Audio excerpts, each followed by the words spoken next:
Have you ever wondered what truly inspires the creators of world-changing art? You've likely heard of, or perhaps even been deeply moved by, Paulo Coelho's The Alchemist. But what if I told you that Coelho himself, the author who touched millions of hearts, was profoundly awakened by another literary masterpiece? That masterpiece is Siddhartha, penned by the celebrated German writer Hermann Hesse. Coelho himself shared, "The first time I came into contact with Siddhartha was in 1967, when I was 20 years old and my parents had sent me to a mental hospital. I didn't know that outside the bars of my window, this book was igniting the passion of an entire generation." These are Coelho's own words about the impact Siddhartha had on him, leading to his enlightenment and release just days later. This isn't just a story, it's a testament to the transformative power of literature. Today, we're diving deep into this very book, a beacon that has guided countless souls, including Hesse himself, through their darkest storms. We'll explore 3 pivotal insights from Siddhartha that can help us navigate our own lives, find meaning, and ultimately awaken. Hermann Hesse, the mind behind Siddhartha, didn't just write this novel as a philosophical exploration for the world. It was, in many ways, an act of profound self-healing. He crafted Siddhartha in 1919, but the years leading up to its creation were fraught with immense personal suffering. The outbreak of World War I brought him social ostracization due to his pacifist stance. Colleagues turned their backs on him, and society at large met him with cold indifference. But, as fate often has it, misfortunes rarely come alone. In the years that followed, his father passed away. Then his beloved young son succumbed to a severe illness, a blow so devastating that his wife, unable to bear the grief, required hospitalization. Financial hardships mounted, and his marriage crumbled under the weight of these successive tragedies. Hesse found himself spiraling into a deep depression, even contemplating ending his own life. Yet, much like the protagonist of his novel, he was rescued from the abyss. Through countless long nights of introspection, Hesse delved into the deepest recesses of his soul, gradually unearthing a fundamental truth. Genuine meaning and liberation are found only when one dares to penetrate the innermost core of their being. It was from this crucible of suffering and intense self-reflection that Siddhartha was born, a novel brimming with confusion, the search for answers, profound insights, and ultimately enlightenment. At first glance, the name Siddhartha might lead you to believe this is a biographical account of Siddhartha Gautama, the historical Buddha who founded Buddhism. Indeed, that was his birth name. However, Hesse's Siddhartha is a profound philosophical work cloaked in the narrative style of a spiritual journey, borrowing imagery and concepts from Eastern thought, but speaking to universal human experiences. As we follow the life of the young Brahmin, Siddhartha, on his comprehensive journey of searching, tasting life's myriad experiences, awakening, and maturing, we can't help but see reflections of our own lives, our own questions, our own struggles. If one truly grasps the essence of this book, they might just find the answers they seek for their own existence. How should one truly live?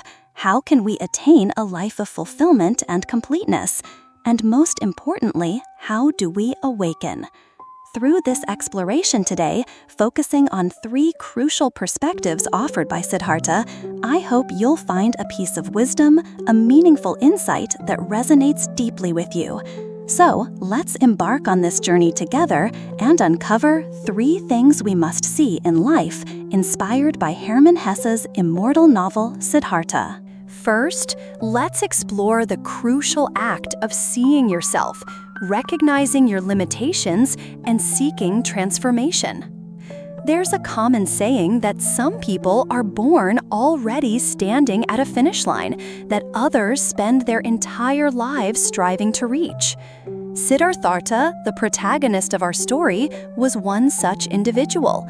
Born into a noble Brahmin family in ancient India, he seemingly had it all: a privileged upbringing, striking good looks, a sharp intellect, advanced learning, and the admiration of countless people, especially women. Everyone loved and respected Siddhartha, yet deep within himself he felt a profound sense of unease, a gnawing unhappiness. This suffering stemmed from a spiritual void. Despite being a devout Brahmin, the ultimate goal of his faith, achieving Atman, the true self, the eternal soul, the undying breath of existence, remained elusive. Atman in Hindu philosophy represents the core, unchanging essence of an individual, the universal spirit. This unfulfilled longing for a complete, absolute, and transcendent self left him restless and filled with a powerful yearning. Driven by this inner turmoil, Siddhartha made a radical decision. He chose to renounce everything he had: his status, his comfort, his predetermined path, and, accompanied by his loyal friend Govinda, embarked on the arduous life of a samana, an ascetic monk, to seek enlightenment. This path demanded the complete renunciation of all worldly desires. He learned to endure extreme hunger, pain, and exhaustion. He exposed himself to the scorching sun and the freezing rain, paying no heed even when thorns pierced his flesh. For 3 long years, he subjected himself to these severe austerities. Govinda, his companion, felt a sense of satisfaction, believing he had learned a great deal. Siddhartha, however, felt that he had made no real progress beyond mastering the art of endurance and self-denial. He came to see asceticism not as a path to true liberation, but as a temporary escape from reality, a fleeting anesthetic against the pain of existence.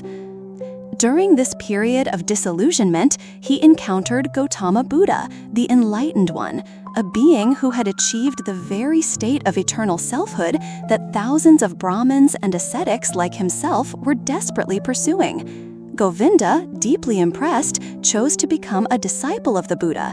Siddhartha, however, made a different choice. He decided to leave, to walk his own path alone. He told Gautama with deep respect that the secrets of enlightenment, the wisdom the Buddha himself had experienced, could not truly be taught or transferred to another. Therefore, he resolved, I will continue on my own path, to tread my own road to liberation. This highlights a crucial distinction. Knowledge can be imparted, but wisdom, true understanding, can only be realized through one's own direct experience and introspection. This reminds me so much of what psychologists sometimes call the Barnum effect, where we easily accept vague or general personality descriptions as uniquely applicable to ourselves, especially if they are positive. More broadly, we are often easily swayed by external information, accustomed to seeing ourselves through the eyes of others, and thus we fail to truly see ourselves. We readily absorb the thoughts and opinions of those around us, but these often become mere reflections of others, never truly our own. We remain blind to our own essence because we're too busy trying to decorate our minds with borrowed ideas. As Hesse beautifully puts it in the book, most people are like falling leaves, which blow and tumble through the air and waver and fall to the ground. But others, a few, are like stars, which travel one defined path. No wind reaches them, they have their law and their course within themselves.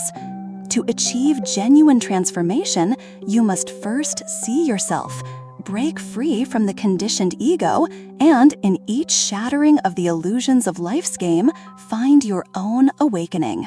I understand that being dissatisfied with oneself, constantly questioning, and relentlessly seeking answers is an incredibly challenging process. It can stir up immense discomfort.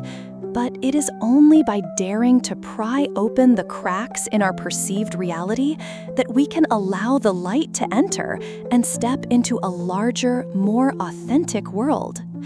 As Thoreau once wisely said, to live the fullest life, it is essential to adopt an attitude of recognizing the limitations in your current life and then finding ways to overcome them.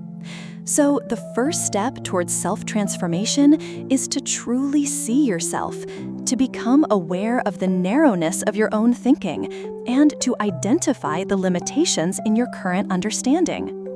This self-awareness is the bedrock upon which all meaningful change is built. Next, we journey into the theme of seeing the heavens and the earth, encountering people to cultivate the heart, and encountering events to cultivate character. After bidding farewell to Govinda and the Buddha, Siddhartha embarked on a new phase of his quest to find wisdom within the secular world, within the realm of human experience. He eagerly threw himself into worldly life. He learned the art of love from the beautiful courtesan, Kamala, and the art of business and wealth accumulation from the rich merchant, Kamaswami. Initially, Siddhartha approached these experiences with a degree of detachment, viewing them as a kind of game, a learning exercise. However, the insidious nature of human forgetfulness and the intoxicating allure of sensory pleasures began to take their toll. As his senses became ensnared by the frenzy of material existence, Siddhartha's soul started to lose its way. He gradually lost his self-restraint, plunging headlong into the pursuit of pleasure. The indolence and apathy of worldly life enveloped him. He became consumed by greed, by the insatiable desire for possessions, never feeling he had enough. He relentlessly chased excitement, sought intoxication in various forms, and lived in a dreamlike state within a life that had become increasingly mundane. He developed a passion for gambling and found himself no longer inclined to generosity or compassion towards those less fortunate, like the beggars he once might have helped. Someone once aptly said that human desire is like toothpaste. Once squeezed out, it's incredibly difficult to put back into the tube. You see it all around us. When desire is excessively inflated, it causes so many people to lose themselves, to fall into an endless pit of greed from which escape seems impossible. The irony for Siddhartha was that he, who had initially chosen to flee from worldly desires through extreme asceticism, eventually became the very embodiment of the person he might have despised in his youth. The weight of this realization became unbearable. So, one day, without a word of farewell to anyone, he walked to the bank of a river, intending to end his life, to bid farewell to the mortal coil. But as he stepped into the water, a voice from the depths of his being, the sacred sound Om, resonated within him, jolting him to a profound awakening. He realized, I had to experience greed, the pursuit of riches, the depths of despair, and learn to resist them. I had to learn to accept the world's nature and rejoice in belonging to it. It's like the writer Thackeray expressed, I believe that nothing passes without leaving a trace, for in our present and future lives, every smallest step of ours has meaning. In this world, no effort is ever truly wasted. All our past experiences, even the ones we deem negative or shameful, are essential training for our lives. Every delusion is a form of practice. Every moment of awakening is also practice. Every joy and sorrow is practice. Every beginning and end is practice. Life often unfolds in this way.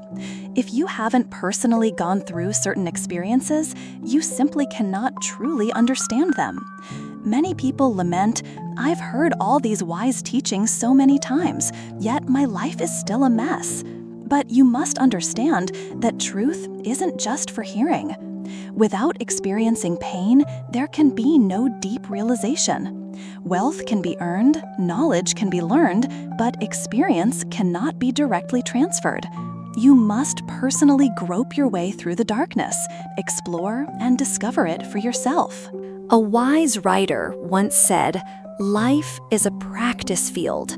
No matter how many methods or theories you possess, you must apply them in reality. Without the falling of flowers and the flowing of water, how can there be an earth? Without the trials and tribulations of the human world, how can one touch the essence of growth and transformation? Therefore, you must step out. You must go and experience. See the vastness of the heavens and the earth. When you encounter people, let it be an opportunity to cultivate your heart, your compassion, your understanding, your empathy. When you encounter events, let them be a chance to cultivate your character, your resilience, your integrity, your wisdom.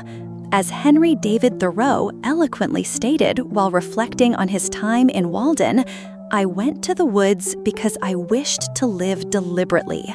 I wanted to live deep and suck out all the marrow of life." He understood that life is not about how much you acquire, but about how deeply you experience. We are, in essence, the sum total of all our past experiences. I am all the people I have met, all the things I have encountered, the joys I have savored, and the pains I have endured. I am who I am now because of all that has been. Without experience, there can be no true awareness. Life is a journey of experience, and the world we inhabit is the greatest school for our practice. Finally, we arrive at the wisdom of seeing all beings, accepting, and letting everything unfold naturally. After his profound awakening by the river, Siddhartha continued his journey along its banks and encountered Vasudeva, the ferryman.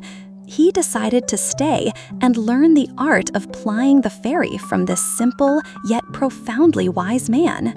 Vasudeva, like a sage, told Siddhartha that the river knows everything and that one can learn everything from the river.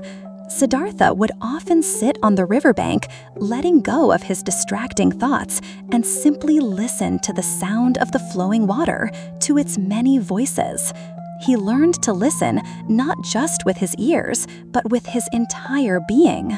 Then, one day, a weary woman seeking to cross the river brought an unexpected turbulence into his relatively tranquil life. This woman was Kamala, Siddhartha's former lover. After Siddhartha had left her years ago, she had discovered she was pregnant with his child. She gave up her life as a courtesan and devoted herself to raising their son and following the teachings of the Buddha. Now, she was on a pilgrimage with their young son when fate brought her back to Siddhartha. Tragically, before they could exchange more than a few words, Kamala was bitten by a venomous snake. As she lay dying, she entrusted their son to Siddhartha.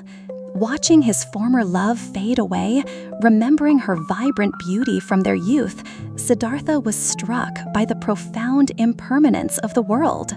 The arrival of his son awakened a love in Siddhartha he had never known before, a deep, possessive, paternal love.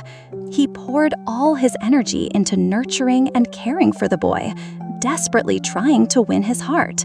However, faced with a strange father and a life of simple poverty so different from what he was accustomed to, Siddhartha's son reacted with fierce resistance. He was aloof, lazy, and openly defiant, even proclaiming that he would rather be a murderer and go to hell than stay with this man he called his father. The boy was determined to leave. Vasudeva, the wise ferryman, gently advised Siddhartha that everyone must walk their own path in life, that children too have their own destinies to fulfill. But Siddhartha, consumed by his love and fear for his son, couldn't bear to listen. He was determined to keep the boy, to protect him. The inevitable result was a bitter struggle, culminating in the boy secretly running away one morning. Heartbroken, Siddhartha initially tried to chase after him, but as he ran, a sudden realization stopped him in his tracks. He remembered his own youth, how he had forced his own father to let him go, to pursue his own path of spiritual seeking. The pain he had inflicted on his father then, how similar it was to the pain he was feeling now.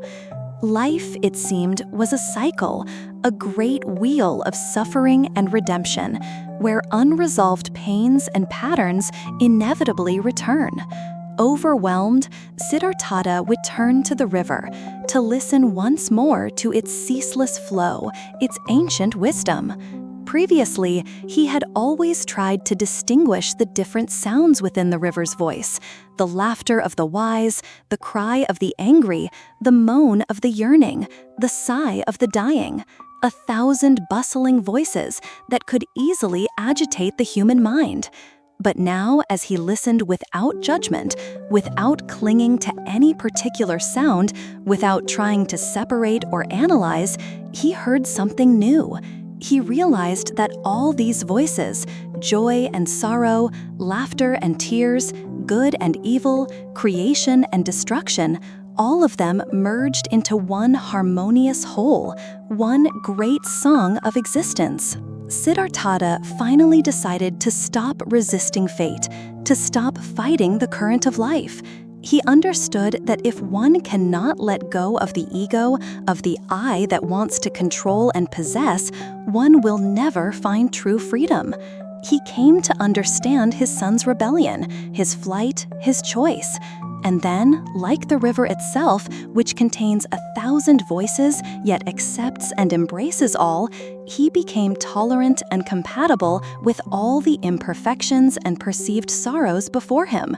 True awakening, he realized, is found in the midst of the world's chaos, by allowing things to be as they are, to follow their natural course. Everyone in this world is like a flower, eventually carried by the wind in different directions. Everyone has their own path. Do not cling too tightly to those who leave, nor be overly attached to those who arrive. Live with a sense of awareness and equanimity.